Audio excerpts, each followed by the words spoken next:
அப்படின்னாலே ஒரு பயம் இருக்கு எல்லாத்தையுமே. என்னடா இது புதுசா ஒரு ஈயா இருக்குது, நிறைய இயங்கள் இசங்கள் இருக்கு, கம்யூனிசம் இருக்குது, அப்புறம் நமக்கு நிறைய மற்ற இந்த நவீனத்துவம்லாம் வருது. ஆனா பெண்ணியம் ஃபெமினிசம் அப்படின்னு ஒண்ணு வரும் பொழுது அது இன்னைக்கு நிறைய வளர்ந்து வரக்கூடிய ஒரு துறை.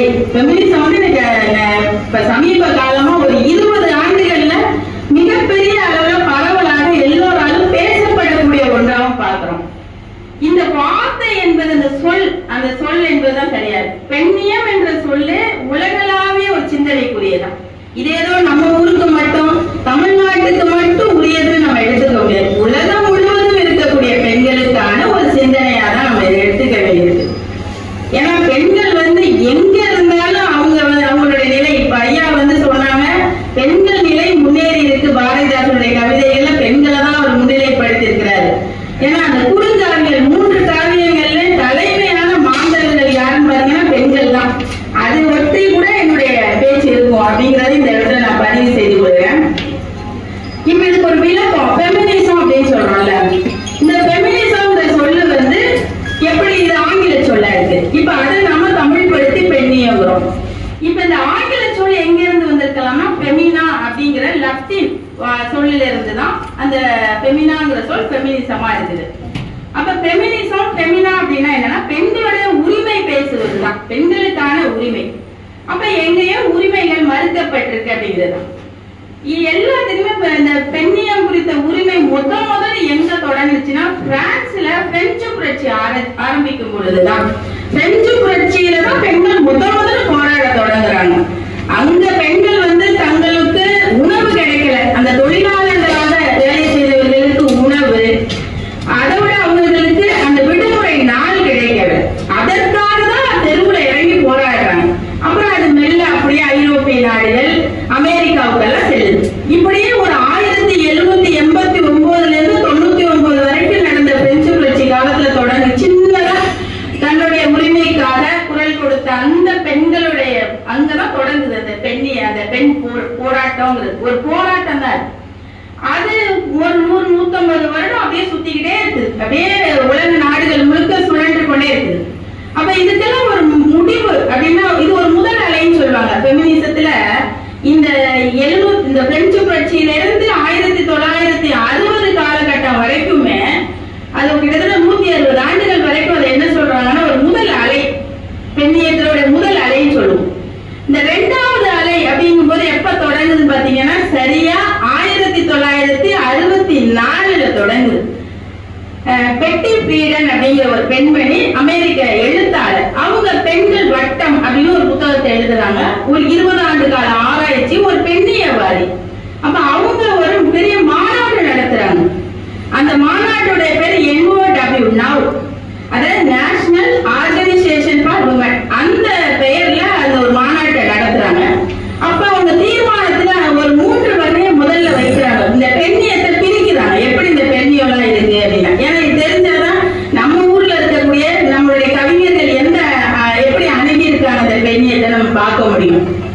அப்ப அவங்க சொல்ற பெண்ணியம் வந்து அந்த 3 வகையில முதலாவதா பாத்தீங்கன்னா சமதர்ம, முதலாவது தாராளவாத பெண்ணியம், தாராளமான ஒரு பெண்ணியம். 2வது சமதர்மவாத பெண்ணியம். 3வதா பார்த்தோம்னா தீவிரவாத பெண்ணியம் அப்படிங்கிறோம். இப்ப இந்த தாராளம் அப்படிங்கறத லிபரல் அப்படிங்கிறோம். லிபரல் ஃபெமினிசம் அப்படின்னு சொல்றோம். இந்த லிபரல் ஃபெமினிசம் எப்படி இருந்துச்சு அப்படின்னா, அந்த ஃபெமினிசத்துல பெரிய வந்து எதிர்ப்பெல்லாம் கிடையாது. அவங்க ஒரு குடும்பத்துல இருந்துக்கலாம், பெண்கள் வந்து போராடுவாங்க. எதற்காக போராடினாங்க இன்னும் சொல்ல போனா அது ஒரு பகுத்தறிவு அப்படின்னு சொல்லிக்கலாம், நேஷனலிஸ்ட் சொல்லிக்கலாம். அந்த அடிப்படையில அவங்க ஒரு பாதுகாப்பு வேணும், ஒரு விடுமுறை வேணும், தனக்காக ஒரு புரட்சியெல்லாம் இல்லாமலே பாதுகாப்புக்காகவே தான் அது. அதுலயும் கைவிடப்பட்ட பெண்களுக்கு, குழந்தைகளுக்கு ஒரு பாதுகாப்பு வேணும் என்ற அடிப்படையில இருந்துதான் அந்த தாராள பெண்ணியம் அப்படின்னு சொல்றோம்.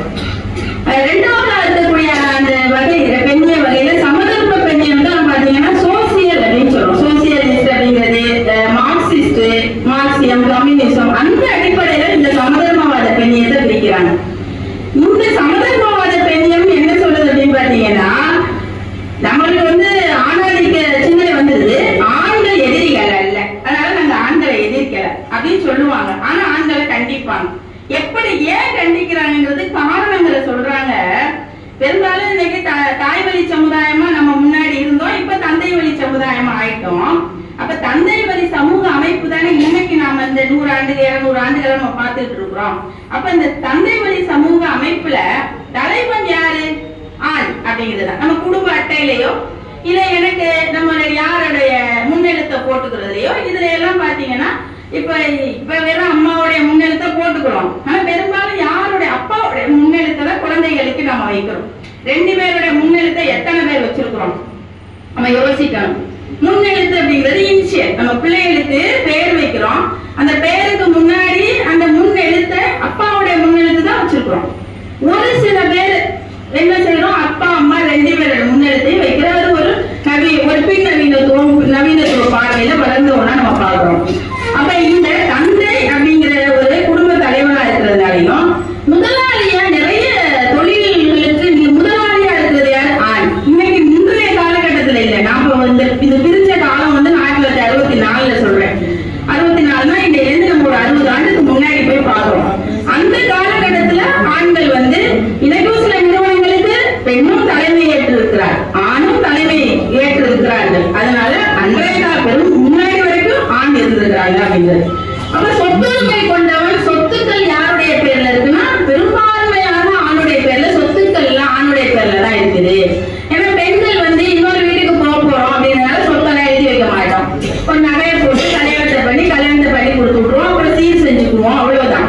பெரும்பாலும் சொத்துக்கள் யாரு பேர்ல இருக்குதுன்னாக்கா மகன் பேர்லயோ அப்பா பேர்லயோ தாத்தா பேர்ல இருக்கும். பிரிச்சு கொடுக்கும் போது ஒரு நல்ல மனசு உள்ளவங்கன்னா என்ன பண்ணுவாங்க, ஆணுக்கு பாதி பெண்ணுக்கு பாதி சம பங்கு வைப்பாங்க.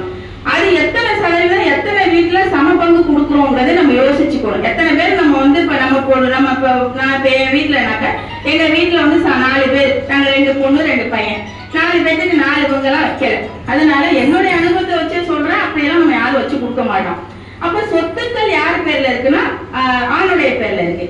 இந்த வேலை வாங்குறது யாரு? ஒரு குறிப்பிட்ட காலகட்டம் வரைக்கும் ஆண்கள் தான் பெண்களை வேலை வாங்கியிருக்காங்க. அப்ப முதலாளியாக குடும்பத்துக்கு தலைவனாக வேலை வாங்கக்கூடியவர்களாக இருக்கிறதுனால இந்த மாதிரியான இந்த நிலையை எதிர்க்கிறாங்க. இதுதான் இந்த சமதர்மவாத பண்ணியம். ஏன்பா இவ்வளவு காலம் உன் பேர்ல தானே சொத்து, எங்களுக்கு கொஞ்சம் சொத்து கொடுன்னு கேட்கிறதோ, இந்த மாதிரியான சிக்கல்கள் தான் இந்த சமதர்மவாதியம் பேசுறது. இப்ப பெண்ணிய வகையில இததான் சோசியலிஸ்ட் அப்படிங்கிறது. இதுதான் என்ன சொல்றாங்க, மார்க்சிய பெண்ணியம் அப்படிங்கிறோம். அடுத்தது 3வது வகை பெண்ணியம் என்னன்னு பாத்தீங்கன்னா, 3வது தான் தீவிரவாத பெண்ணியம், ராடிக்கல் ஃபெமினிசம் சொல்லுவோம். அதாவது புரட்சிகர பெண்ணியம். புரட்சிகர பெண்ணியம் என்னத்த பேசும் அப்படின்னா, நமக்கெல்லாம் பிடிக்கவே பிடிக்காது பார்த்தீங்களா. குடும்பம் வேண்டாம், கல்யாணம் வேண்டாம், குழந்தைகள் வேண்டாம் அப்படிலாம் பேசுறதுதான். ஒரு புதிய ஒரு நிலைக்கு நான் தனியாவே இருக்க முடியும், நான் படிச்சுட்டேன், நான் சம்பாதிக்கிறது. நிறைய பேர் நீங்க சொல்லுவாங்க படிச்சுட்டதுனால அந்த திமுருல வந்து பாரு எதுக்கு அடங்க மாட்டேங்குது, எது சொன்னாலும் கேட்டுக்க மாட்டேங்குது, அது ஒரு போக்குல போயிட்டு இருக்குது, அதை ஒண்ணும் பண்ண முடியலன்னு நிறைய பேர் புலம்பிட்டு இருக்கிறத நீங்க கேட்டிருப்பீங்க. இல்ல நமக்கே கூட அந்த அனுபவம்லாம் வந்திருக்கும். நம்ம பேச்சு இந்த பிள்ளை கேட்க மாட்டேங்குதுன்னு சொல்லுவோம் பாத்தீங்களா. இதெல்லாம் இந்த புரட்சிகர பெண்ணியத்துக்குள்ள இருக்குது. இததான் ராடிக்கல் ஃபெமினிசம். இதை இன்னும் கொஞ்சம் யோசிச்சு பாத்தீங்கன்னா, பெரியாரை பத்தி இங்க ஐயா சொன்னாரு. பெரியார் பேசினது அதுதான். நீ வந்து வீட்டு சமையலறையை விட்டு வெளியில வா, படி, வேலைக்கு போ, ஆணை போல உடை உடுத்திக்க, அதைத்தானே அவரு சொன்னாரு. பெரியார் பேசின பெண்ணி ராடிக்கல் ஃபெமினிசம். இப்போ உலகத்துல எங்கேயோ தொடங்கி எங்கிட்ட சுத்தி கித்தி வந்தா அவங்க எல்லாம் அங்க சும்மா ஒரு முதல் அலையிலேயே இவர் பெரியார் பேசிட்டார். எந்த ராடிக்கல் ஃபெமினிசத்தை பேசிட்டார். அதுக்கு பேர் வைக்கிறதுக்கு முன்னாடி இதுதான் புரட்சிகர பெண்ணியம், இதுதான் ராடிக்கல் ஃபெமினிசம் சொல்றதுக்கு முன்னாடியே பெரியார் வந்து அதை பத்தி பேசிட்டு இருக்கிறாரு. கைமை மறுமணம் பண்ணி தன்னுடைய தங்கை மகளுக்கு அவர் மறுமணம் செய்து வைக்கிறாரு. அப்ப இதெல்லாம் இங்க நடக்குது. இந்த மண்ணுல இருக்கு. இந்த மண்ணு வந்து ஏன் இவ்வளவு பேசுறோம், இவ்வளவு முன்னேற்றமா இருக்கிறோம்னா அதுக்கெல்லாம் காரணம், அதுக்கெல்லாம் மூல கர்த்தா அப்படின்னா அந்த வெந்தாடி அந்த வேங்கை பெரியார் தான். அவர் இல்லைன்னா நான் கூட இங்க வந்து நிப்பனாங்கிறது எனக்கே சந்தேகம் தான். கல்விக்கு கொடுத்துருப்பாங்க. என்ன நம்மளாம் ஒரு பழமொழி சொன்னவங்க தானே, அடுப்பூதுல பெண்ணுக்கு படிப்பதற்கு சொன்னவங்க தானே. நீ படிச்சுட்டு என்ன செய்ய போற, இன்னொருத்த வீட்டுக்கு போய் சட்டி பானை தானே கழுவ போற, அதைத்தானே சொல்லுவோம். கரண்டி தானே குடிக்க போறோம். என்ன இருந்தாலும் இன்னைக்கு அதான் புடிச்சுக்கிட்டு இருக்கோம், இல்லைன்னு சொல்ல முடியாது. அப்ப 2 வேலை பார்த்து படிச்சுக்கிறோம், வேலைக்கும் போய்க்கிறோம், கரண்டியை பிடிச்சு கிண்டிக்கிறோம், எல்லாம் பண்ணிக்கிட்டு தானே இருக்கிறோம்.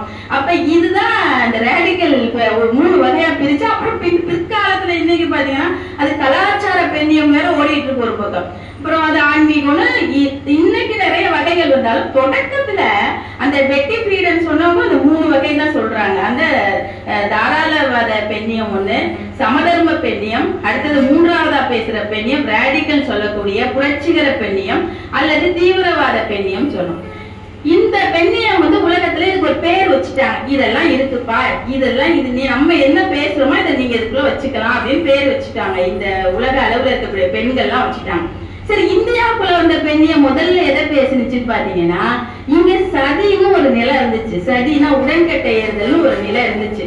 அதையெல்லாம் வெள்ளக்காரவங்க காலகட்டத்திலேயே ஒழிச்சாங்க. ராஜாராம் மோகன் ராய் அவங்களும் அதற்கு அதை எதிர்க்கணும், அதை ஒழிக்கணும்னு சொல்றாங்க. வெள்ளக்கார சில அங்கிருந்து வந்த முற்போக்கான எண்ணம் கொண்டவர்கள் அதுக்கு அந்த சதியை ஒழிக்கிறாங்க. இன்னொன்னு பாத்தீங்கன்னா குழந்தை மனம் இங்க இருந்தது, இன்னைக்கு இருக்கு. குழந்தை மனம் சில சேலம் மாவட்டம் கள்ளக்குறிச்சியில இன்னைக்கு குழந்தை மனம்னு ஒண்ணு இருக்குது. குழந்தை மனம்ங்கிறது 10 வயசுல 7 வயசுல திருமணம் பண்ணி வைக்கிறது தானே. பாரதிக்கு நடந்தது ஒரு குழந்தை மனம், நம்ம படிக்கிறோம் பாத்தீங்களா, எத்தனையோ பேருக்கு இதுல நடந்திருக்குது.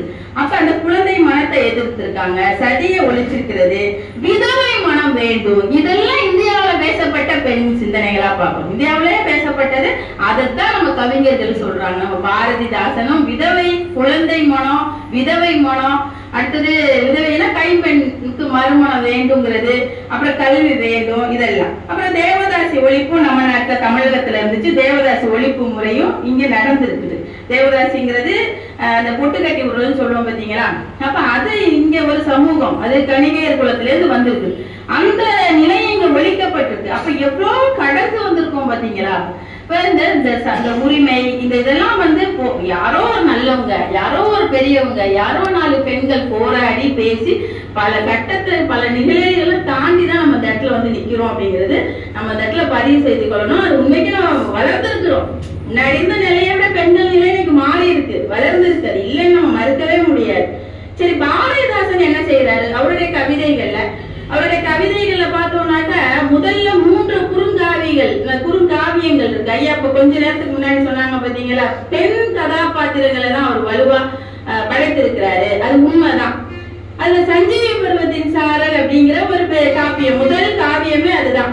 அந்த காப்பியம் எப்படி தொடங்கும் பாத்தீங்கன்னா, குயில் கூவி கொண்டிருக்கும். அந்த சஞ்சீவி மலையுடைய வர்ணனையை தொடங்குற அந்த எந்த இடம் அப்படிங்கிறதுக்கு ஒரு கவிஞன் அல்லவா அழகா குயில் கூவி கொண்டிருக்கும், கோலம் மிகுந்த மயில் ஆடிக்கொண்டிருக்கும், குளிர்ந்த காற்று அங்கே வீசிக்கொண்டிருக்கும், கண்ணாடி போன்ற நீரூற்றுக்கள் உண்டு, கனி மரங்கள் மிக்க உண்டு, பூக்கள் மனம் கமலும், பூக்கள் தோறும் சென்று தேனீக்கள் இன்னிசை பாடி கழிக்கும், வேட்டுவ பெண்கள் விளையாட போவதுண்டு, காட்டு மரவர்கள் காதல் மனம் செய்வதுண்டு, நெஞ்சில் நிறுத்துங்கள். இதுதான் சஞ்சீவி பருவத்தின் சாரல் என்று சொல்லிடுவார்.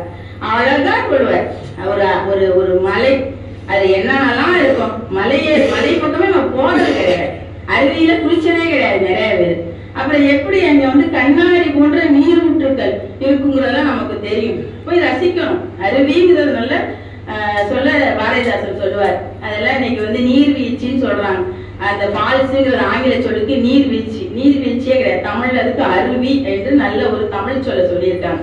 சரி, இந்த சஞ்சீவி பருவத்தின் சாரல்ல 2 கதைமாந்தர்கள் வருவாங்க, வஞ்சியும் குப்பன். பெண் கதைமாந்தர் பேர் வஞ்சி, அந்த ஆண் கதை பாத்திரம் பேர் தான் குப்பன்.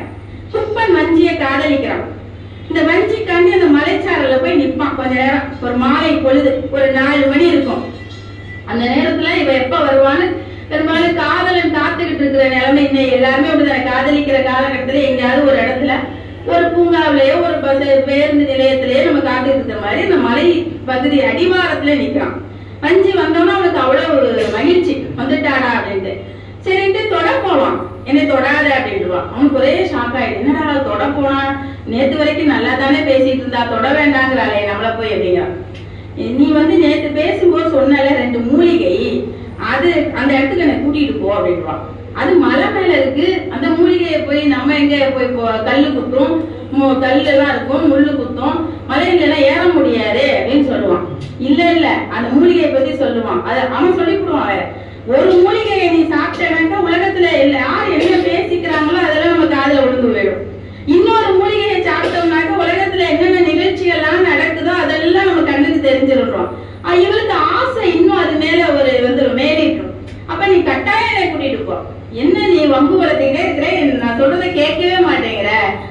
சொல்லுவான். இதெல்லாம் பெண்ணுக்கு தகுமா இப்படி பேசுறது? நான் இவ்வளவு சொல்லிட்டு இருக்கேன், எனக்கு முத்தம் கேட்டுட்டு இருப்பான். ஆக்சுவலா அதுல நீ முத்தமும் கொடுக்க மாட்டேங்கிற, தொடவும் விட மாட்டேங்கிற, மூலிகைன்னு சொல்லிட்டு இருக்கேன்னு சொல்லுவான். இவன் மூலிகை இல்லைன்னா நான் உயிரை விட்டுருவேன்னு சொல்லுவான். வேற வழியே இல்லாம காதலன் வந்து குப்பன் வந்து வஞ்சியை தூக்கிக்கிட்டு மலைக்கு போயிடுவான், மலை உச்சிக்கு போயிடுவான். அப்பதான் இந்த போறதுக்கு முன்னாடி ஒரு செய்தியை அந்த இடத்துல பதிவு பண்றாரு பாரதிதாசன. பெண்ணி இதெல்லாம் பெண்ணுக்கு தகுமா, இப்படி பேசலாமா அப்படின்னு அந்த குப்பன் கேட்கும் போது வஞ்சி சொல்றா, அப்ப பெண்ணுக்கு பேச்சுரிமை வேண்டாம் என்கிறீரோ அப்படின்பா. நான் பேசக்கூடாதா? பெண்ணுக்கு பேச்சுரிமை வேண்டாம் என்கிறீரோ? வீட்டுல எல்லாம் பாருங்க எப்படி பேச வைக்கிறோமா, பேசு உனக்கு ஒண்ணும் தெரியல, அமுக்கிக்கிறோமா தெரியல. அது சொல்றாரு, மண்ணுக்கும் கேடாய் மதிப்பீரோ பெண்ணினத்தை அப்படிங்கிறாரு. நீ மண்ணை விட கேவலமாவா என்ன நினைச்சு வச்சிருக்க அப்படிங்கிறாரு. பெண்ணடிமை பேசும் திருநாட்டு மண்ணடிமை தீர்ந்து வருதல் முயற்கொம்பேங்கிறான். ஒரு நாட்டுல பெண்ணடிமை பத்தி பேசிட்டு இருந்தீங்கன்னா அந்த நாடு எப்படி முன்னேறும், அந்த நாடு எப்படி உருப்பிடும்? பெண்ணடிமை பேசும் திருநாட்டில் மண்ணடிமை தீர்ந்து வருதல் முயற்கொம்பே அப்படிங்கிறது. மண் அடிமை தீர்ந்து முயலுக்கு கொம்பு முளைச்சது மாதிரி கொம்பு முளைச்ச கதையாயிடுது. மண்ணடிமை தீர்ந்து வருதல் முயற்கொம்பே சொல்லிட்டு, ஊமை என்று பெண்ணை உரைக்கும் நாடு மட்டும் ஆமை நிலைமைதான் ஆடவருக்கும். இங்கு பெண்களை ஊமை, பேச தெரியாது, அறிவு கெட்டவள் என்று சொன்னீங்கன்னா உங்க நிலைமை எப்படின்னா ஆமைதான்.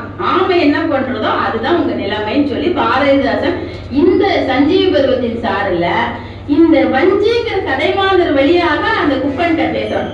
இவ்வளவு பேசினோட குப்பன் அப்புறம் அவளுக்கு மலைக்கு தூக்கிட்டு போறதெல்லாம் அது கதை, அது முடியும். அதுல கடைசி ஒரு செய்தி அந்த வஞ்சி சொல்லுவா குப்பன்ட்ட, உன்னை வந்து நான் வந்து இதுக்கு இந்த காதல்லாம் ரெண்டாவது கருத்து தான். அவர் சொல்ல வந்ததுதான் பாரதிதாசன் இந்த பெண் வழியா சொல்றாரு. நான் ஏன் வந்து மலைக்கு வரணும், அந்த மலையில மூலிகையை சாப்பிடணும் அப்படிங்கறதெல்லாம் மீளாத மூட பழக்க வழக்கங்கள் மீண்டும் உண்மை நாடாது இருப்பதற்கு நான் உங்களை இது சஞ்சீவி பர்வதத்திற்கு கூப்பிட்டேன்பா. இப்ப மூட பழக்க வழக்கங்கள் திரும்ப வந்துட்டு வரக்கூடாது, நீ வந்து இதெல்லாம் நம்ப கூடாது. ஏன்னா அதுல வந்து காப்பியத்தை வந்து ஒரு சார்றாரு. காப்பியத்துல இருக்கக்கூடிய கம்பராமாயணத்துல இருக்கக்கூடிய மூட பழக்க வழக்கங்களை அவர் எடுத்து சொல்றாரு. அதனால மூட பழக்க வழக்கங்கள் மீண்டும் உண்மை நாடக்கூடாது என்று ஒரு பெண் சிந்திக்கிறா. அதை ஒரு ஆணுகிட்டையும் எடுத்து சொல்றதா இந்த காவியத்துல வந்து அவர் பதியப்பட்டு போறார். அப்ப இன்னொரு விஷயம் பாத்தீங்கன்னா பெண்களுக்கே சொல்லுவாங்க 4 பண்புகள் சொல்லுவாங்க. அச்சம், மடம், நாணம், பயிர்ப்பு அப்படிங்கிறோம். நம்ம எல்லாருக்குமே தெரியும் அச்சம்னா என்னன்னு தெரியும், பயம். நாணம்னா வெட்கப்படுறது. மடம் அப்படிங்கிறது கொஞ்சம் தெரியும். மடம்னாக்க சொன்னதை மட்டும் செய்யணும், கூடுதலா சிந்திக்க கூடாது, தெரிஞ்சாலும் தெரியாத மாதிரி இருந்துக்கணும். அப்ப பயிர்ப்புன்னு ஒரு சொல்லுது. பயிர்ப்புக்கு என்ன அப்படின்னாக்கா அது நிறைய பேருக்கு தெரியாது, ஆனால் நிறைய பேருக்கு கொஞ்சம் பேருக்கு இப்ப எல்லாம் தெரிஞ்சுக்கிறது. அருவறுப்பு அப்படிங்கிறது தெரியாதவங்கள்ட்ட நாம வந்து ஒரு அருவறுப்பா இருந்துக்கணும். பயிர்ப்பு என்றால் பொருள் அருவறுப்புங்கிற. இப்ப பாரதிதாசன் இதை மையம் விட்டு ஒரு பாட்டுல சொல்றாரு, அச்சமும் மடமையும் இல்லாத பெண்கள் அழகிய தமிழ்நாட்டின் கண்கள். அவ்வளவுதான், முடிஞ்சு போச்சு. அச்சமும் மடமையும் இருக்கக்கூடாது. தொல்காப்பியரே சொல்றாரு, பெண்ணுக்கான குணங்கள்ல அச்சம், மடம், நாணம் சொல்றாரு. எல்லாருமே சொல்றாங்க. பாரதி அதை தூக்கி போடு, நாய்களுக்கு வேணும். அச்சமும் மடமும் நாணமும் நாய்களுக்கு வேணும்னு சொல்றாரு. அப்ப பாரதிதாசன் என்ன சொல்றாரு, தமிழ்நாட்டுடைய கண்கள், நம்ம தமிழ்நாட்டுடைய கண்களா கம்பரையும் வள்ளுவரையும் சொல்லுவோம். பாரதிதாசன் சொல்றாரு, அச்சமும் மடமையும் இல்லாத பெண்கள் இருக்கக்கூடாது. அப்ப தேவையில்லாத அச்சத்தை தூக்கி போடுங்க. மடமை முட்டாளா இருக்கக்கூடாது, அறிவு உள்ளவளா மாறணும் அப்படிங்கிறத சொல்றதுதான் தமிழ்நாட்டுடைய கண்கள் சொல்லிட்டு சொல்றாரு. இந்த பெண் கல்வி வேண்டும்னு வேற பாரதிதாசன் பாரு. ஒரு பக்கம் நம்ம எந்த பண்புகளை தூக்கி போடணும் அப்படிங்கிறது ஒரு பக்கம். பெண் கல்வி குறித்து பாரதிதாசன் சொல்லும் பொழுது இந்த முதல் இது சஞ்சீவி பருவத்தின் சாரல்ல வஞ்சி சொல்றது வந்து பகுத்தறிவோட இருக்கணும், மூட பழக்க வழக்கங்களை கலையணும்னு சொல்றது ஒரு கருத்தை வைக்கிறேன். இந்த மூன்றாவதா பார்த்தோம்னா பெண் கல்வி அப்படிங்கிறது தான். இப்ப கல்வி கற்பதனால ஒரு பெண்ணுக்கு என்னெல்லாம் கிடைக்கும், ஏன் கல்வி கற்கணும், கல்வினால் என்ன பயன், என்னெல்லாம் கிடைக்கலாம், அறிவு வளரும். அப்ப கல்வி படிச்சுட்டா என்னதான் இருந்தாலும் நம்ம படிக்காத உங்களோட நிறைய தெரிஞ்சுக்கணும். இப்ப அறிவு மேம்படும், வேலை கிடைக்கும், வேலைக்கு போகலாம். வேலைக்கு போனா என்ன கிடைக்கும், பொருளாதாரம் வரும்.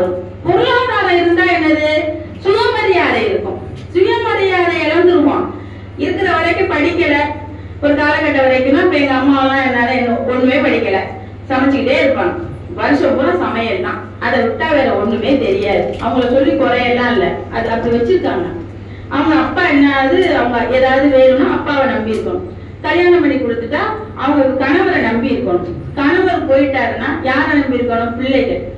எத்தனை பிள்ளைகள் அம்மாவை பாத்துக்கிறாங்க, அப்பாவை பாத்துக்கிறாங்க. யோசிச்சு பாருங்க. நம்ம ஒரு வேலைக்கு போய் ஒரு பென்ஷன் வாங்கிட்டு இருந்தாக்க நம்ம பாட்டுக்கு ஒரு 10,000 ரூபாய் காசு 20,000 ரூபாய் காசு வரும், நல்லா பாத்துக்குவாங்க. காசு வருது இல்ல, உண்மைதானங்க. காசு இல்லைன்னா யாரும் மதிப்பாங்களா? காசு இல்லைன்னா மதிக்கவே மாட்டாங்க, மரியாதையே இருக்காது. அது கிடைச்சது கிளவி எப்ப போவோம் அப்படின்னு தான் இருப்பாங்க. அதுக்கு இந்த வயசான காலத்துல என்னென்னவோ தோணும். சின்ன வயசுல எல்லாம் பிள்ளைகளுக்கு கொடுத்துருவோம். நம்ம சாப்பிடாம பிள்ளைகளுக்கு சாப்பிடட்டும், பிள்ளைகளுக்கு தீபாவளி வந்தா ஒரு பொங்கல் வந்தா பிள்ளைகளுக்கு துணி வாங்கி கொடுப்போம், நம்ம வாங்கிக்க மாட்டோம். இந்த பிள்ளை இதை பார்த்துக்கிட்டே இருக்கும். நம்ம அம்மா நல்ல நாள் நினைக்கலாம் பழைய சேலை தான் உடுத்திக்கும், அது நல்ல சேலையே புது சேலையே கட்டிக்காது. நம்ம அன்னையிலேருந்து புதுசுதான் போட்டுக்குவோம். அவன் வளர்ந்து கல்யாணம் ஆகி மனைவி வந்த பிறகும் மனைவிக்கு புடவை எடுத்துட்டு வருவோம், அம்மாவுக்கு எடுத்துட்டு வர மாட்டான். ஏன்னா அவன் மனசுல பதிஞ்சிருச்சு, எங்க அம்மா பழைய சேலை தான் கட்டிக்குவாங்க, புதுசு கட்டிக்க மாட்டாங்க. அவன் பழைய சோறு தான் சாப்பிடும், மிச்ச சோறு தான் சாப்பிடும். அப்ப என்ன பண்ணணும்? உளவியல் இது என்ன பண்ணணும்? பிள்ளைகளுக்கு நாலு பேர் இருக்கிறீங்களா, அம்மா அப்பா 2 பிள்ளைகளா, எதா இருந்தாலும் 4 பங்கு வைங்க. சாப்பிடுறோம் சாப்பிடல தூக்கி கொட்டுறோமோ, உடை வாங்குறோமா 4 பேருக்கு வாங்குங்க. கட்டுறோம் கட்டலைங்கிறது 2வது பிரச்சனை. எனக்கு அந்த நம்ம வீட்டு சொந்தக்காரங்க ஒரு கல்யாணம் வச்சிருப்பாங்க, அதுக்கு ஒரு புடவை வாங்கி வேட்டி வாங்கி சட்டை வாங்கி கொடுத்துருப்பாங்க. அதை வாங்கி அது இருக்கு, அதை போட்டுக்கிறேன், நீ மட்டும் எடுத்துக்கோ. எத்தனை பேர் இப்படி பண்றோம் பெற்றோர்கள். அது செய்யவே கூடாது, எனக்கும் எடுத்துருங்க, நான் என்ன ஆனாலும் சரி. அதுதான் அந்த தவறு நம்ம செய்யறதுனால பிற்காலத்துல கஷ்டப்பட்டு இருக்காங்க நிறைய பெற்றோர்களை நான் பார்த்துட்டு இருக்கேன். அதனாலதான் சொல்றேன், இதெல்லாம் நடக்குது. அப்ப இந்த பெண் கல்வி வேண்டும். பெண் கல்வினால பொருளாதாரம், வேலை, சுயமரியாதை, கவலை தீரும். கவலைப்பட வேண்டியது இல்ல. நாளைக்கு போய் யார்கிட்ட கையேந்தி நிக்கணுமே, எனக்கு அதை கூட இதை கூடன்னு கேட்க வேண்டியது இல்ல. யாருமே நம்மளை காப்பாத்தலனாலும் எனக்குள்ள காசை வச்சுக்கிட்டு நான் தன்னந்தனியாவது வாழ முடியும். பாத்தீங்களா? அதுக்காக தான் பெண் கல்வி வேண்டும். அப்ப பாரதிதாசன் சொல்றாரு, இத்தனை சுதந்திரம் இருக்கும் போது அந்த பெண்கள் படிச்சா அவங்க படிக்க வைக்கணும், வேலை கொடுக்கணும். அப்ப அந்த உழைப்பு இன்னைக்கு கூட பாத்தீங்கன்னாக்க பெண்களுடைய உழைப்பு சொல்றாங்க 75% உலக அளவுல இருக்கக்கூடிய ஒரு கணக்கெடுப்பே சொல்லுது. உழைப்பு பெண்ணுடைய உழைப்பு 75% இருக்கான். ஆணுடைய உழைப்பு என்பது வெறும் 25% தான். அப்ப 25% உழைக்கின்ற ஆண்கள் தான் மேலிடத்துல இருக்காங்க. 75% உழைக்கின்ற பெண்கள் இன்னும் முன்னேறவே இல்லை. எப்படி முன்னேறவே இல்லை அப்படின்னு கேக்குறீங்களா? ஏன் அவங்க முன்னேற்றம் இல்லைன்னா, வீட்டு வேலை செய்யற பெண்ணுக்கு எந்த சம்பளமும் கிடையாது, அந்த உழைப்ப கணக்குல எடுத்துக்கிறதே இல்லை. பிள்ளை வளர்ப்புல இருந்து, வீட்டை பாத்துக்கிறதுல இருந்து, வீட்டுல சமைக்கிறதுல இருந்து, உண்மையா நீங்க வீட்டு வேலைக்குன்னு ஒரு பெண்ணை நியமனம் செஞ்சு பாருங்க. ஒரு பெண் துவைச்சானா அதுக்கு ஒரு சம்பளம், வீடு பெருக்குனா ஒரு சம்பளம், சமைச்சாக்க ஒரு சம்பளம், வாசல் தெளிச்சு கோலம் போட்டுட்டு போனா ஒரு சம்பளம். இத்தனை வேலையும் செஞ்சுக்கிட்டு இருக்கா. அம்மாவுக்கு சும்மா இருக்கிறா. நம்ம மனைவி பார்த்தா வீட்டுல சும்மாதான் இருக்கேன், அந்த அம்மாவே சொல்ல நான் வீட்டுல சும்மாதான் இருக்கேன், இத்தனை வேலையை பார்த்துக்கிட்டு எப்படிதான் வாயில போய் சொல்லுது சும்மா இருக்கேன்னு சொல்றாங்களோ தெரியல. வீட்டை கவனிச்சுக்கிறேன், வீட்டை பாத்துக்கிறேன்னு சொல்ல வராது, சும்மாதான் இருக்கேன் அப்படிமே. நம்மளாலும் வெளியில போயிட்டு வேலைக்கு போயிட்டு அவர் 10, 20,000, 50,000 சம்பாதிக்கிறதுனால இவ்வளவு நேரம் வீட்டுல சும்மா இருக்கேன், இதை கூட்டக்கூடாதா, இந்த பொருளை எடுத்து அங்க வைக்க கூடாதா, சரி பிள்ளை தப்பு பண்ணிட்டா என்னதான் பிள்ளைய வளர்த்தியே தெரியல. அப்ப இந்த ஒதுங்கிக்கிறது, அந்த டாமினேட் சொல்லக்கூடிய அது இருக்குதானே, இதெல்லாம் சொல்றோம், அது வந்துருது, அது இயல்பா ஊறி கிடக்குது இங்க இந்த சமூகத்துக்குள்ள. அதத்தான் தாலாட்டு பாட்டுல பாரதிதாசனே சொல்லியிருக்கிறார். சரி, இப்படி இருக்கணும். இதுதான் பெண்களுடைய உழைப்பு இன்னும் வரைக்கும் அங்கீகாரமே இல்லை. வீட்டுல இருக்கக்கூடிய வேலைக்கு ஒரு வீட்டு வேலைக்காரியை தான் வைக்கணும். வேலைக்காரன் அனுமதிக்கிறீங்களா நீங்க? நம்ம வீட்டுல ஒரு வேலைக்காரியை தானே ஒரு வீட்டு வேலைக்குன்னு வர்றாங்கல்ல. எங்க யாரு வீட்டுல வேலைக்காரன்னு ஒருத்தன் வர்றாங்களா? வீட்டுக்குள்ள அனுமதிக்கிறீங்களா? துணி துவைக்கவும், சமைக்கவும், வீடு கூட்டவும், கோலம் போடவும் இல்லையே. யாரதான் வைக்கிறோம்? யாருதான் வச்சுட்டு இருக்கோம்? பெண்ணதான் வச்சுட்டு இருக்கோம். அதனால வெண்ணிலா ஒரு கவிதை சொன்னாங்க, அப்பா பால் யாரு பேப்பர் காரர் வந்தால் குழந்தை போய் அப்பாட்ட போய் சொல்லும், அப்பா பேப்பர் கார் வந்துட்டேன். கீரைக்காரி வந்தா குழந்தை ஓடி போய் யார்கிட்ட சொல்லும்? அம்மா கிட்ட சொல்லும், அம்மா கீரைக்காரி வந்திருக்கிறா. இதெல்லாம் யாராவது சொல்லி கொடுத்தாமா? சொல்லி கொடுக்காமலே குழந்தைக்கு தெரியுது. இது என்னைக்கு மாறும்? அப்பா சமைக்கணும், அம்மா பேப்பர் படிக்கணும், தங்கை கிரிக்கெட் விளையாடணும், தம்பி வீடு கூட்டணும், இந்த நிலைமை மாறணும் அப்படின்னு சொன்னா இது மீறல் அப்படின்னு சொல்லிட்டு பாலபாரதி எழுதிட்டாங்க ஒரு கவிதை. இதெல்லாம் மாற்றங்கள் ஆனா வந்துடும், அது ஒரு பிரச்சனை கிடையாது, வரத்தான் போகுது பாருங்க. இப்படியே பேசிக்கிட்டே இருக்கோம்ல, அது ஒரு நாள் நடக்கும். அதனால அந்த நம்பிக்கையெல்லாம் இருக்குது. என்ன கொஞ்சம் காலதாமதம் ஆகும். இப்ப எத்தனை வருஷம் எவ்வளவு எப்படி கடந்தாங்க, எந்த சாதியில இருந்தாங்க, எந்த மதத்துல இருந்தாலும் பெண் ரெண்டாவது இடத்துலதான் இருக்கா. நீங்க மதமும் அப்படிதான் வச்சிருக்கு, குடும்பமும் அப்படிதான் வச்சிருக்குது. இதெல்லாம் கலெக்டர் விட்டு நாயினா என்ன வசதியா, நாய்ங்கிற மாதிரிதான் இருந்துகிட்டு இருக்கு நிலைமையெல்லாம். நம்ம வேணா படிச்சிருக்கலாம், பேசிருக்கலாம், அதெல்லாம் மாத்திக்கிறதுக்கு இன்னும் நேரம் அது வரல, மாத்த முடியல நிறைய பேர். சரி, இந்த பக்கம் இந்த உழைப்புங்கிறது ஒண்ணு இந்த கல்விக்கு வந்துடும். இப்ப பாரதிதாசன் கல்வி பத்தி ஒரு பாட்டுல சொல்றாரு, எல்லாருக்கும் தெரிஞ்சிருக்கும், சினிமாவில கூட அந்த பாட்டு, தலைவாரி பூச்சூடி உன்னை பாட சாலைக்கு போய் என்று சொன்னால் உன் அன்னை சிலை போல ஏனெங்கு நின்றாய், நீ சிந்தாத கண்ணீரை ஏன் சிந்துகின்றாய். நீ படிச்சுட்டுன்னு அழ வேண்டாம், சிந்தாத கண்ணீரை ஏனெங்கு சிந்துகின்றாய். விலை போட்டு வாங்கவா முடியும், கல்வியை போய் காசு கொடுத்து எங்கேயாவது பொட்டி கடையில 1 கிலோ 2 கிலோ வாங்க முடியுமா? முடியாது. விலை போட்டு வாங்கவா முடியும் கல்வி, வேலை தோறும் கற்று வருவதால் படியும். போகணும், பைய தூக்கிட்டு போகணும், போயிட்டு படிச்சாதான் அது படியும், அது ஏறாது. அதுக்கெல்லாம் காலம் வேணும். ஒரு டிகிரி வாங்கினா 3 ஆண்டு அது மாதிரி படியும். மலைவாழை அல்லவோ கல்வி, அழகா சொல்றாரு. மலைவாழை எது? மலை வாழைப்பழம் உயர்ந்தது தானே. பூவம்பழம் எத்தனை ரூபா? 4 ரூபா 5 ரூபா. மலை வாழைப்பழம் 12 ரூபா 15 ரூபா. இன்னைக்கு செவ்வாழை 18 ரூபா 20 ரூபாய்க்கு போயிடுச்சு. சரி, இதெல்லாம் நான் குடும்பத்தை பாத்துக்கிறதுனால வாழைப்பழத்தோட விலை எனக்கு தெரியல, அவ்வளவுதான், வேற ஒண்ணு இல்லை. அதுவும் தெரிஞ்சுக்கணும்ல, எதுவும் தெரியாது, கொஞ்சமா தெரிஞ்சு வச்சுக்கணும். அப்ப வாயார உண்ணுவாய்ப்போ என் புதல்வி, தந்தை அனுப்புகிறார். இந்த இடத்துல பாரதிதாசனா பெருமையோட பார்க்கலாம். ஒரு தந்தை தன் குழந்தைகிட்ட, உன் அம்மா போ சொன்னால அங்கேயே நிக்கிற, படிச்சா நீ அழ வேண்டியதுல. அப்ப மலைவாழை மாதிரியான கல்வி, நீ வாயார உண்ணுவாய் போ என் புதல்வி, நீ போனா படிச்சுக்குவ. பெண்கள் இன்னைக்கு இது 12ஆம் வகுப்புல பாத்தீங்கன்னா அதிக மார்க் வாங்குறது அதுலதான். படிச்சு கொடுத்துங்க, வெளியில விட மாட்டேங்கிறான். அதனால அவங்களால இன்னும் சில இடங்களால வர முடியுது. இன்னும் பாருங்க, போக்குவரத்து பேருந்துல நாங்கெல்லாம் கண்டக்டர் வேலைக்கு பெண்கள் வேணும் கேட்டுட்டு இருக்கோம். அது மகளிர் பேருந்தா இருந்தா கூட அங்க ஆண் தான் சீட்டு கிழிச்சு டிக்கெட் கிழிச்சு கொடுத்துட்டு இருக்கிறாரு. அப்ப இதெல்லாம் மாறணும். இந்த இதெல்லாம் மகளிர் பேருந்தா மகளிரே இயக்கணும், மகளிரே அதுக்கு பயண சீட்டை கிழிச்சு கொடுக்கணும் அப்படிங்கறதெல்லாம் வரணும் நம்ம நாட்டுல. ஏதோ திராவிட மாடல் சொல்லிட்டு இருக்காங்க, இதெல்லாம் இந்த மாடல்ல கொஞ்சம் கொண்டு வந்தா நல்லாதான் இருக்கும்.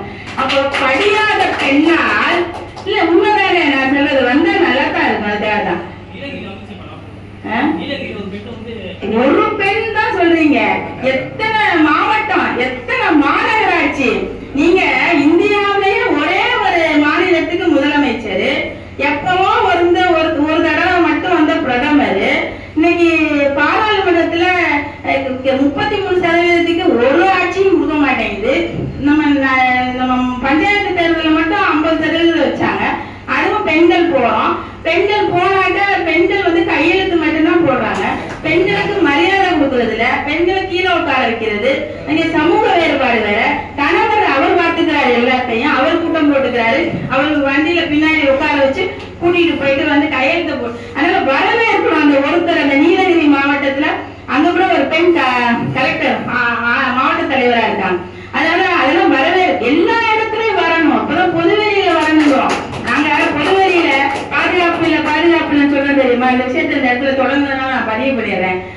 6 மணி ஆனா பெண் என்ன செய்யணும் நம்ம தான் விரும்புறோம், வீட்டுக்கு வந்துடும், படிக்க அனுப்புவோம். 6 மணி 7 மணி 8 மணி 9 மணி வரவே இல்லை, இரவு முழுக்க வரல. அடுத்த நாள் காலையில வரலாம். என்ன செய்வீங்க? அந்த பெண்கிட்ட போய் என்ன கேட்பீங்க? ஒரு ஆண் அதே மாதிரி 6 7 8 9 என்னோ ஆச்சு, போனு ஓடல. இன்னைக்கெல்லாம் போன் இருக்குது, அலைபேசியில அழைக்க முடியல, தொடர்பு கொள்ள முடியல. அடுத்த நாள் வாரம் ஆணுகிட்ட என்ன கேள்வி கேட்பீங்க? பெண்ணை எப்படி பார்ப்பீங்க? அனுபவிங்க. அப்ப இந்த சமூகம் இன்னும் பெண்ணை என்னவா வச்சிருக்கு? இரவு பொழுது ஆணுக்கு சுதந்திரமா இருக்கு, இரவு பொழுது பெண்ணுக்கு என்னவா இல்ல, சுதந்திரம் இல்ல. அப்ப நீ பொழுது போறதுக்குள்ள அந்த கடைசி பஸ்ஸுக்குள்ள அந்த பேருந்துக்குள்ள நீ ஏறி என்ன பார்க்கணும்? வீடு சேர்ந்துடணும். அதான உங்களுக்கு படபடப்பு வந்துரும்ல. என்னாச்சு ஏதாச்சு போன் உங்க அலைபேசி தொடர்பு கொள்ள முடியல, சொல்ல முடியல. தெருவில் ஒருத்தவங்கள வேடிக்கை பார்க்க ஆரம்பிச்சிருவாங்க. ஒரு இரவு காணா போயிட்டு ஏதோ ஒரு ஃப்ரெண்டு வீட்டுக்கு போயிட்டு அடுத்த நாள் வந்து அந்த பெண்ணை அந்த வீடும் நம்பாது, தெருவில் இருக்கவங்களும் நம்ப மாட்டாங்க, உறவுக்காரவங்களும் நம்ப மாட்டாங்க. இன்றைய நாள் இதான் நிலைமை. அதனால ஏன் அந்த இரவு பொழுது பெண்களுக்கு இல்ல? வெளியில வர்றதில்ல பெண்கள். எல்லா இடத்துலயும் வரணும், எல்லா நேரத்திலயும் விடணும், எல்லா வேலைக்கும் போகணும், எல்லா இடத்துலயும் சமமா இருந்தா அந்த மைனாரிட்டி இருக்காரு பாருங்க. பெண்கள் நடமாடுறது மைனாரிட்டியா இருக்கக்கூடாது. ஒரு பேருந்து இரவு பேருந்துனா அந்த பேருந்துல 30 பேர் பெண்கள் இருந்தா பெண்களுக்கு பயம் இருக்காதுங்க. அந்த பேருந்துல நீங்க 50 பேரு ஆண்களாகவும் 2 பெண்கள், ஒரே ஒரு பெண் உட்கார்ந்து இருப்பா, அவளுக்கும் பயம். எல்லாருடைய பார்வையும் யார் மேல இருக்கும்? யார் மேல இருக்கும்? பெண்கள் மேல இருக்கும். இதுதான் உண்மை. இது இன்னைக்கு வரை அதான் பயம். அப்ப வெளியில வரணும். அதனால பெரியார் சொல்ற மாதிரி கதவை சாத்தணும், வீட்டு கதவை சாத்திட்டு பெண்கள் வெளியில வந்துட்டா எல்லா இடத்துலயும் பெண்கள் இருக்கிற பட்சத்துல பெண்ணுக்கு பாதுகாப்பு இருக்கும். பெண்கள் இல்லை என்பதனாலதான் அதிக அளவு ஆண்கள் நடமாடுகிறதுனால பெண்களுக்கு பாதுகாப்பு இல்லை. படிச்சுட்டோம், வேலைக்கு வந்துட்டோம், மட்டும் முன்னேற்றம் அடைஞ்சிட்டோம் அப்படின்னா அது ஏதோ பொருளாதார சுதந்திரம் தான், கொஞ்சம் வேணா அறிவு வளர்ந்துருக்கும். சரி, அப்ப படியாத பெண்ணா இருந்தால் கேலி பண்ணுவார் என்ன இவ்வூரார். தந்தை யோசிக்கலாம், நீ படிக்கல அப்படின்னா இந்த பிள்ளை கேலி பண்ணுவாங்க, அதுக்காக அப்ப கூட கேலி பண்ணுவான், மற்றவங்களுக்காக வாழ வேண்டியிருக்கு, ஊரார் கேலி பண்ணுவார். தெரிந்தால் கடிகாரம் ஓடுமின் ஓடு, என் கண்ணல்ல அண்டை வீட்டு பெண்களோடு நீயும் ஓடு. கடிதான் இருக்கும் இப்போது, படிக்கிற காலத்துல கொஞ்சம் கடிது, கஷ்டமா தான் சிரமமா தான் இருக்கும். கல்வி கட்டிட கட்டிட தெரியும் அப்போது, படிக்க படிக்க அதோடைய ருசி தெரிஞ்சிடும். அதனால கல்வி வேணும். தலைவாரி பூச்சூடி பாடசாலைக்கு போய் சொன்னால் அன்னை அப்படின்ற படிக்கிறதுனால இவ்வளவு இருக்கு அப்படின்னு சொல்லி பாரதிதாசன் சொல்றாரு ஒரு கவிதையில. 2வது புரட்சி கவி. இங்கே ஒரு பெண் ஒரு மாற்றத்தை செய்யறா. அந்த புரட்சி கவியில் அவருடைய பெண் கதை மாதர் அமுதவள்ளி. உதாரணம், அமுதவள்ளியும் உதாரணனும். அது ஒரு அரசு, அவங்க அப்பா ஒரு அரசரா இருக்கிறாரு, நாட்டுக்கு அரசரா இருக்கிறாரு. அந்த அரசனுடைய இளவரசி மகள் தான் அமுதவள்ளி. அமுதவள்ளிக்கு என்ன சிக்கல் அப்படின்னாக்கா, அவளுக்கு எல்லாம் படிக்க தெரியும், தமிழ் இலக்கியங்கள் தமிழ் இலக்கணம் எல்லாம் படிச்சுட்டா. ஆனா கவிதை எழுதக்கூடிய ஆற்றல் அவளுக்கு இல்லை. அகத்தில் உள்ளதை புறத்தில் சொல்ல யாப்போட கவிதை எழுதக்கூடிய ஆற்றல் வேணும் என்பதனால ஊர் முழுக்க வலை போட்டு தேடுறாங்க. அப்போ ஒருத்தன் உதாரணம் ஒரு புலவன் கிடைக்கிறான். இந்த புலவனை பார்த்தா வேற அழகா இருக்கிறான்.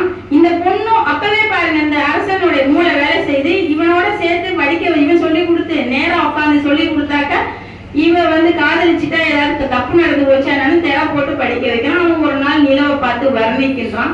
இவனுக்கு என்ன சொல்லிட்டான், அவனுக்கு கண்ணு தெரியாது. இந்த பொண்ணுக்கு அமுதவள்ளிக்கு குஷ்டம் வந்த நோய், குஷ்ட நோய் அப்படின்னு சொல்லிட்டான். இந்த நிலவை பார்த்து வர்ணிச்சுக்கிட்டே இருக்கான். அதை பார்த்துட்டு இவளுக்கு ஒரு சந்தேகம் வந்துச்சு, கண்ணு தெரியாதவன் எப்படா இந்த நிலவை பார்த்துட்டு, அதுவும் அவன் வந்து தொழிலாளர்கள் பத்தி வேற அதுல பாடிட்டு இருப்பான். பார்த்துட்டு திரைய விலைக்கு பார்த்துட்டா சந்தேகம் வந்துடும், இவன் தானா அவன், அவன் தானா இவன், கண்ணு தெரியாதவன் இவன், கண்ணு தெரிஞ்சவனா அவனும் பார்த்துருவான், குஷ்டரோகினாலே இவன் நல்லவளா இருக்கிறாளே அப்படின்னு சொல்லி காதல் மறந்துடும். அந்த காதல் எல்லாருக்கும் நாட்டுல மன்னனுக்கு தெரிஞ்சு போயிடும். சரி, கொலைக்களத்துக்கு கொண்டு போயிடுவாங்க.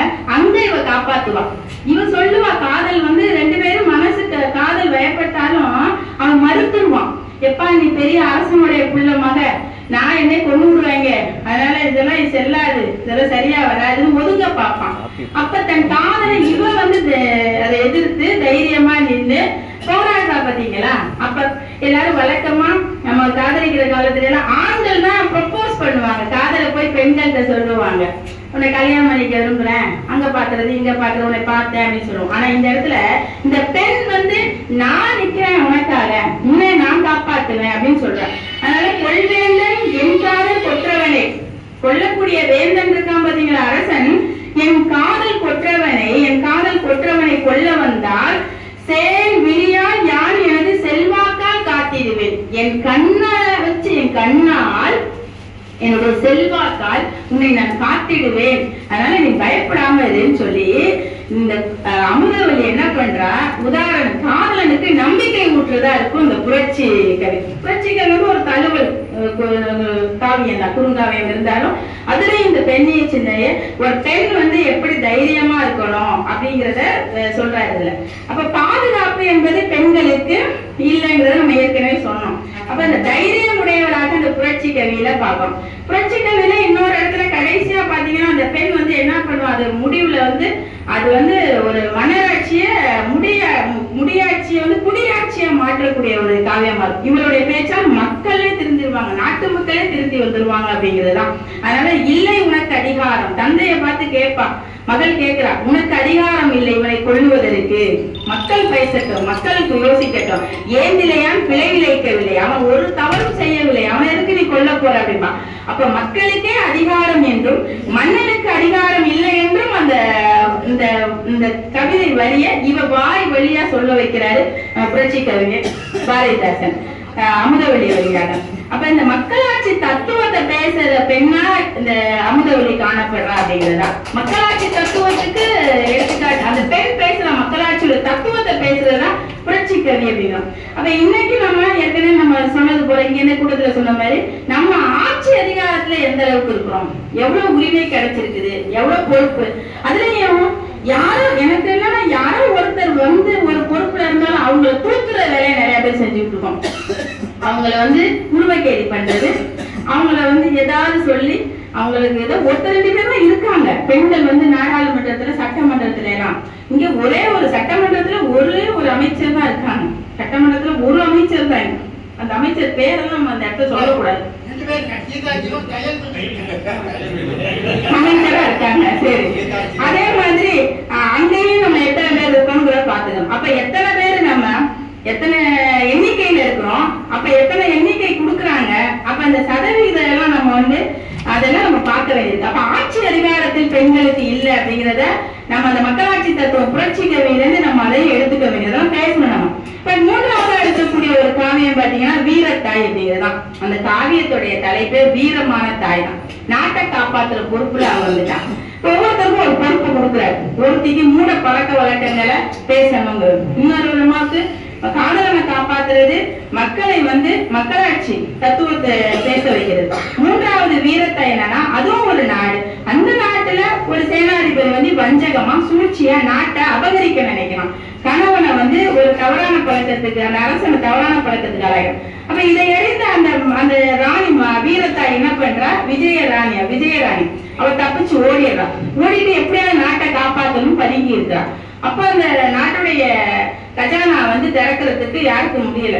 இப்போ கிழவன் வேடம் விட்டு அந்த நாட்டுக்குள்ள நுழைஞ்சு அதை திறந்து அந்த சேனாதிபதிக்கு ஒரு நற்பெயர் பெற்று தன் பிள்ளைக்கு வித்தைகளை எல்லாம் இல்ல பயிற்சிகளை எல்லாம் கற்றுக் கொடுத்து அப்புறம் எல்லா நாட்டில இருக்கக்கூடிய அரசர்களை எல்லாம் வரவழைச்சு இவன் வந்து எப்படி சூழ்ச்சியால இந்த குடிலன் மாதிரி மனோமணியத்துல அப்படிதான் குடிலன் கேரக்டர் வரும். அதே மாதிரியே அப்ப இதை உடைச்சுருவாங்க. சேனாதிபதியுடைய அந்த சூழ்ச்சியான திட்டத்தை ஒரு பெண் வந்து ஆனா அந்த இடத்துல ஒரு கிழவன் வேடம் போட்டு வர்றான்.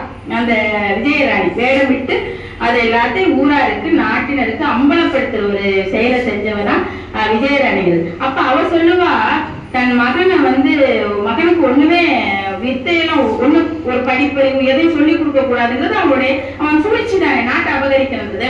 அப்ப கோழியும் தன் குஞ்சுதனை கொள்ள வரும் பருந்தை சூழ்ந்து எதிர்க்க அஞ்சாத தொழில்புவியில்.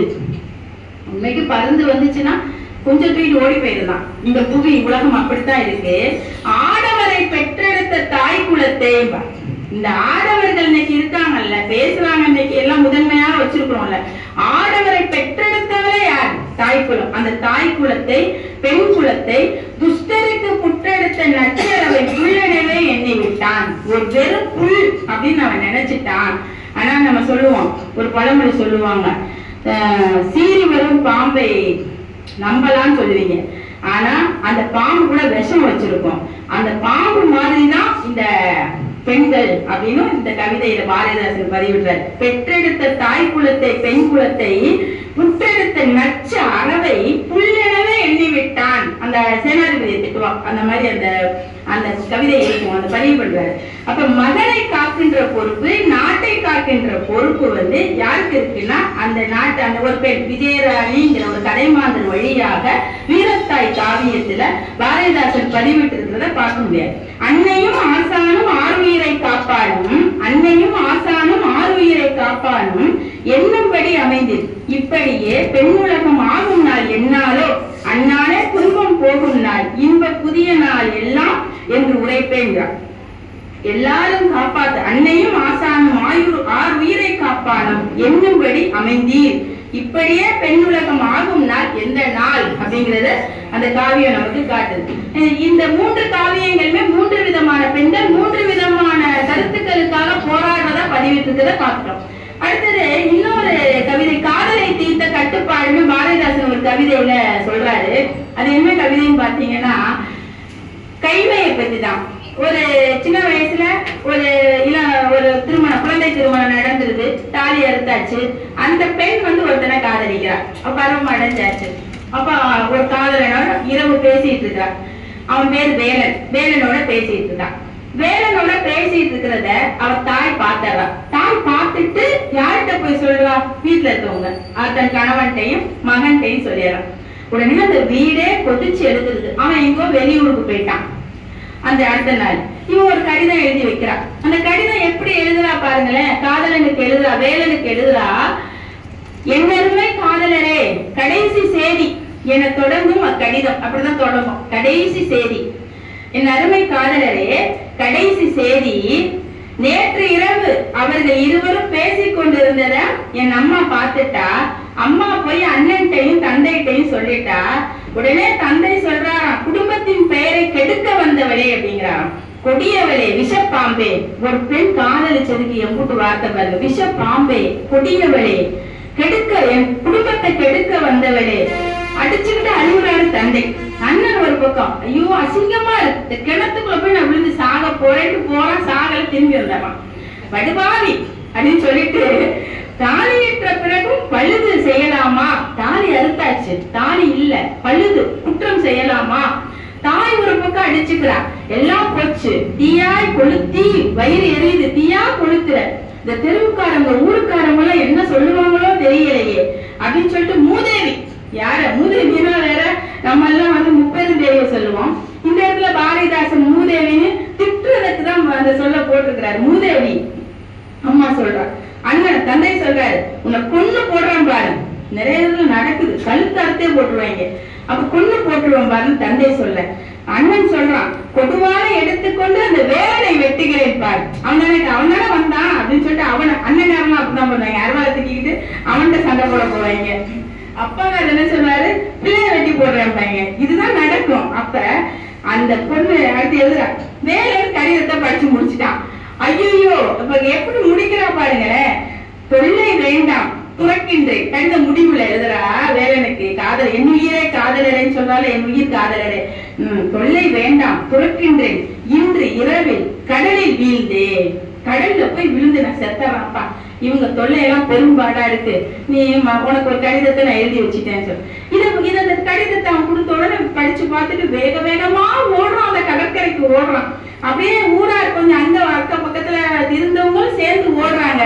இவன் அந்த கடற்கரையில ஒரு பாலம் இருக்கு, அந்த ஏறி நின்றுதானே விட முடியும்.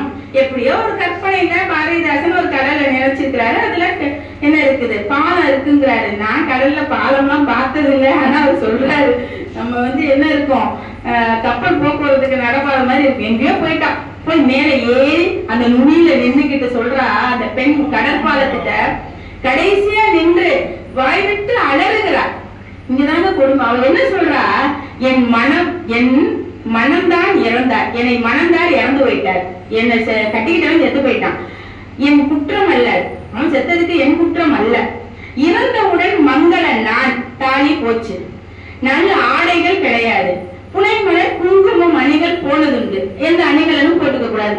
அப்போலாம் மூக்குத்தி எதுவுமே போட்டுக்க கூடாது, வெள்ளை சட்டை போட்டுக்கணும். அணிகளும் ஆடை போனதுண்டு.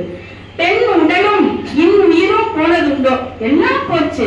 பெண் உடல் இருக்கு, உயிர் இருக்கு, போகல. நான் என்ன செய்ய முடியும்? இயற்கை தானே, உடலும் உயிரும் உள்ளே இருக்கே. என்னை ஆளும் காதலுக்கோ இலக்கியத்துக்கு இசைந்ததனில் உயிர் இருக்கை நான் என்ன செய்வேன்?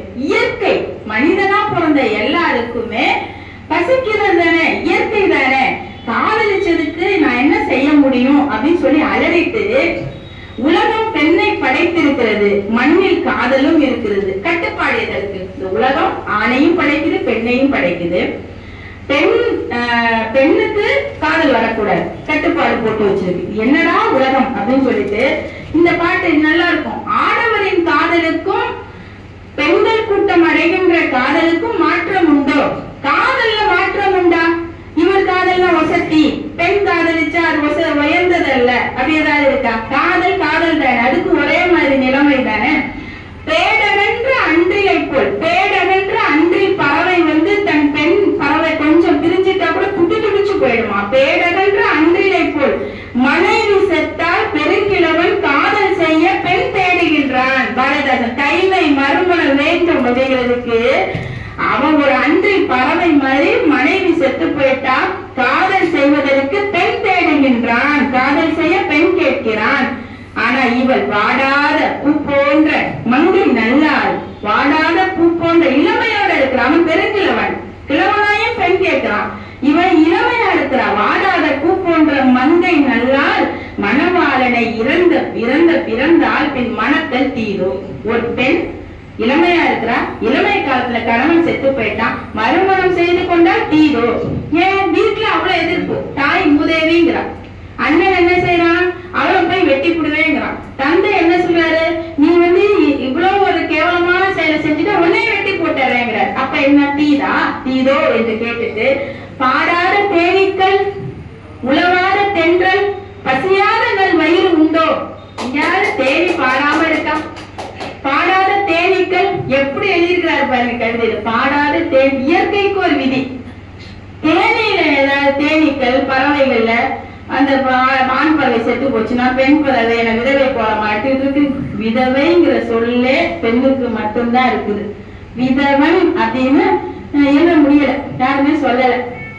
இப்ப கைம்பெண் அப்படின்னு சொல்றோம். பெண்கள் கணவனை இழந்துட்டா கைம்பெண் அப்படின்னு சொல்றோம். அதனால இந்த பசியான நல்வயிறு பார்த்தது உண்டோங்கிறார் இந்த கவிதை. இந்த கவிதையில அந்த காதலை எப்படி தீத்தல் கட்டுப்பாடு, இந்த காதலுக்கு கட்டுப்பாடு, பெண்ணுக்கு மட்டும் கட்டுப்பாடு, ஆணுக்கு இல்லைங்கிறது இந்த கவிதை சொல்லு. சில நேரங்களில் எழுச்சி ஊற்ற பெண்களும் இருக்காங்க. நேரம் போயிட்டே இருக்குதோ, எவ்வளவு நேரம் ஆச்சுன்னு சொல்லிட்டீங்கன்னா கூட. அப்ப எழுச்சி ஊற்ற பெண்கள் இல்ல சொல்லிட்டீங்கன்னா 5 நிமிடமா? 5 நிமிடம்னா தாலாட்டு பாட்டை விடக்கூடாது. யாருடைய தாலாட்டு? பாரதிதாசனுடைய தாலாட்டு. சில நேரங்களில் எழுச்சி பெற்ற பெண்கள் இருக்காங்க, எதிர்த்து கேட்கிறவங்க. ஒரு இடத்துல பாரதிதாசன் ஒரு கவிதையில சொல்றாரு, ஆண் சொல்றான், சாக போறான், ஏதோ நோய் வந்துச்சு என்னவா, ஏமா நான் சத்துல போயிட, நீ செத்துட்டாக்க நீ இன்னொரு கல்யாணம் பண்ணிக்கோ, இல்லைன்னா என்ன இந்த ஊர் உலகம் தப்பா பேசும் அப்படின்னு சொல்லிட்டு நீ பகுத்தறிவோட இருந்துக்க. அது ஒரு நல்ல ஒரு விஷயத்தையும் பாரதிதாசன் சொல்றாரு. கணவனே பெண்ணை மறுமணம் செய்து கொள் என்று அறிவுறுத்துற ஒரு பாடலும் உண்டு அப்படிங்கிறதுதான். அப்ப இந்த பெரியாரும் மறுமணத்துக்கு முயற்சி பண்ணிருக்கிறாரு, செஞ்சு வச்சிருக்கிறாரு. தன்னுடைய அந்த பொண்ணு அம்மாயிங்கிற தன்னுடைய தங்கை கண்ணம்மாவுடைய மகள் அம்மாயிக்கு 10 வயசே என்னவோ அவன் செத்து போயிடுவான். 6 மாதத்துல செத்து போயிடுவான். ஒரு சிதம்பரத்துல கொண்டு போயிட்டு அவங்க வீட்டை எதிர்ப்பு தெரியாம கொண்டு போயிட்டு ஆருத்ரா தரிசனம் பார்க்க போனது மாதிரி சொல்லி அந்த பொண்ணு கல்யாணம் பண்ணி வைக்கிறார் பெரியார். இப்ப பெரியார் சில புரட்சிகளை செய்யறாருல, அதையே ஒரு கவிதையில தந்திருக்கிறார். கிட்டத்தட்ட பெரியாருக்கும் பாரதிதாசனுக்கு நிறைய ஒற்றுமைகள் உண்டு. அவருடைய நடவடிக்கைகளை பாரதிதாசன் செய்யறது. சில புரட்சிகர பெண்ணியத்தை பெரியார் செஞ்சாரு, அந்த பெண்ணியத்தை பாரதிதாசன் பேசல. பாரதிதாசன் பெண் கல்வி, பகுத்தறிவு, மூட பழக்கம் வழக்கம் போகணும், சமூகத்துக்கு ஒரு அறிவுடைய பெண்ணா இருக்கணும், அவ கைமையில இருக்கும் மறுமணம் செஞ்சுக்கணும், விதவை கோலம் வேண்டாம் அப்படிங்கிறதெல்லாம் பாடுறாரு பாரதிதாசன். பெரியார் இன்னும் அதுக்கும் மேல போயிட்டு பல புரட்சிகரமான நான் சொன்ன பார்த்தீங்களா, அவர் இந்த வேலைக்கு போகிறது, உடையில ஆண்களை போலவே பெண்கள் மாற வேண்டும்ன்றதெல்லாம் பெரியாருடைய சிந்தனைகள்ல வருது. அப்ப கடைசியா பெண் குழந்தைக்கு தாலாட்டு பாடுறது ரொம்ப ஒரு எல்லா கவிதையிலையும் ஒரு சிறப்பான ஒரு கவிதையா பார்த்தோம்னா ஒரு முத்து அப்படின்னா அது பெண் குழந்தை தாலாட்டு தான். அந்த கவிதை இப்படிதான் தொடங்கும். ஆறாரோ ஆரீரோ ஆரறிரோ ஆறாரோன்னு தொடங்கிட்டு, சோலை மலரே சொர்ணத்தின் வார்ப்படமே, காலையிடம் சூரியனை காட்டும் பளிங்குருவே, வன்மை உயர்வு மனிதர் நலமெல்லாம் பெண்மையால் வந்ததென்று உண்டதென்று பேச வந்த பெண்ணழகே, நாயென்று பெண்ணை நவிழ்வாருக்கு புவி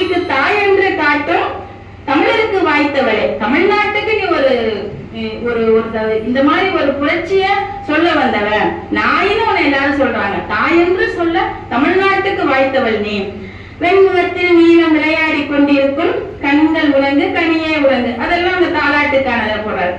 அடுத்தது மின்னல், இதெல்லாம் சொல்லிட்டு சொல்றாரு, மூடத்தனத்தில் முடைநாற்றம் வீசுகின்ற காடு மணக்க வரும் கற்பூர பெட்டகமேங்கிறார். மூடத்தனத்தில் முடைநாற்றம் நாறுது, இங்க மூடத்தனம் நாறிக்கொண்டிருக்குது, அதையெல்லாம் போக்க வந்த கற்பூர பெட்டகமே நீ அப்படிங்கிற.